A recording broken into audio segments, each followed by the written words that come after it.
Happy Monday, friends. I'm Key from Travel Made Personal. We found and explored River Landing Park by accident on our first Alabama road trip. I always encourage leaving time in your road trip planning to explore the areas you visit. Doing so allowed us to explore this beautiful park right on the edge of the Apalachicola River. The second stop I had planned for this trip was actually the Chattahoochee RV Campground and Fishing Resort.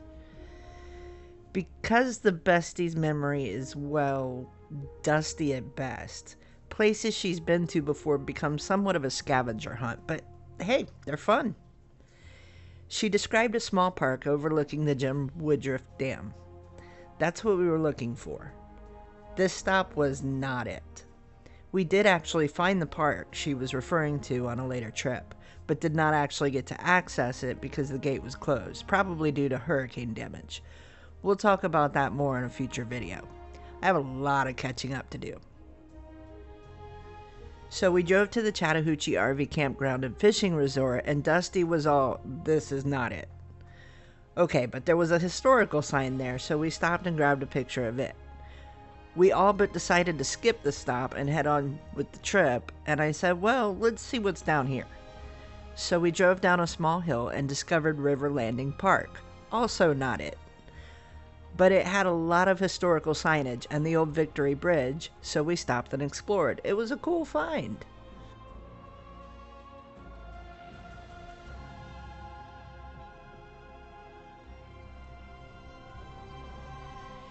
The park reflects over a millennium of human activity at the confluence of the Chattahoochee and Flint rivers, where the Apalachicola River begins, and is a site of profound historical and cultural significance that we found by accident.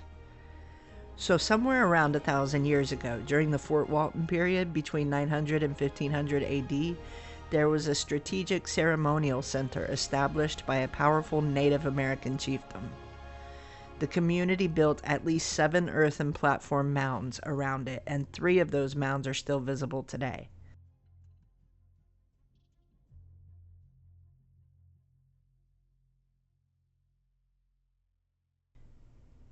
They likely served several purposes, from ceremonial functions, leader residences, and maybe even astronomical observatories aligned with celestial events.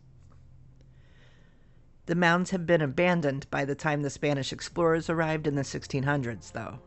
Despite that, the area remained significant during the Spanish mission era, and River Landing Road actually served as part of the Old Spanish Trail. In 1799, an observatory was established at the site to determine the latitude and longitude for the boundary between the United States and Spanish Florida by U.S. Commissioner Andrew Ellicott. The observatory was one of the earliest in Florida, but it was short-lived because of the tensions with local Creek and Seminole groups.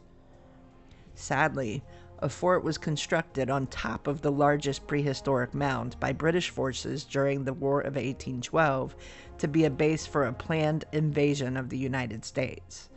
It was known as Nichols Outpost, as the forces, known as the Colonial Marines, were led by Lieutenant Colonel Edward Nichols, but the planned invasion ended up being aborted when the war ended in 1815. Nichols Outpost was actually a stop on the Underground Railroad for hundreds of enslaved black people seeking freedom southbound.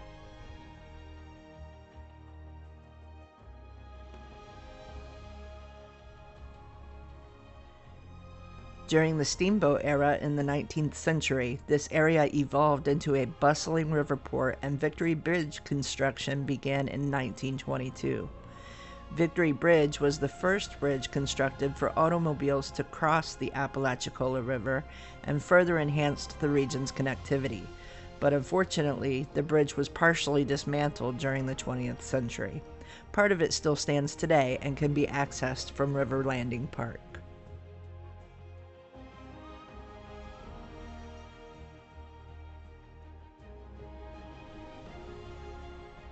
The park is managed by the city of Chattahoochee now and provides access to its rich historical legacy, featuring interpretive signs detailing the archaeological and historical significance of the park. It also provides visitors with picnic areas, a playground, and a boat ramp. Community events like the annual Old-Fashioned July 4th celebration are held at the park. There are also ongoing preservation efforts to uncover more of the site's extensive past, which are possible due to grants supporting archaeological research, remote searching technology, and ground-penetrating radar. We actually saw someone flying a drone while we were there, which may very well have been part of the discovery effort.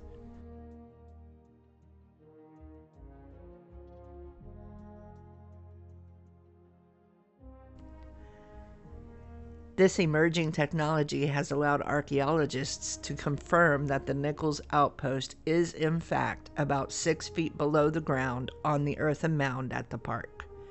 They actually found an old gunpowder magazine and other structures down there. So they have confirmed that the top 25% of the mound is the old British fort. This means that the site may get some national recognition in the near future, either becoming a National Historic Site or National Park, maybe both, which would certainly boost the economy of the area and draw in more visitors. Wouldn't it be cool to say you were there before it became a national park? Dusty and I can say that.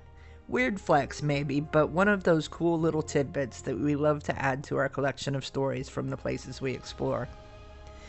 If you want those bragging rights too, go check out River Landing Park and be sure to visit the mound. You won't regret it.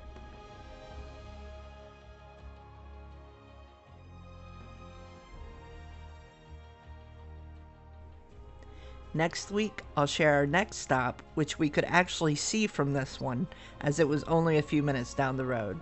It was the Jim Woodruff Dam, so be sure to stay tuned for that.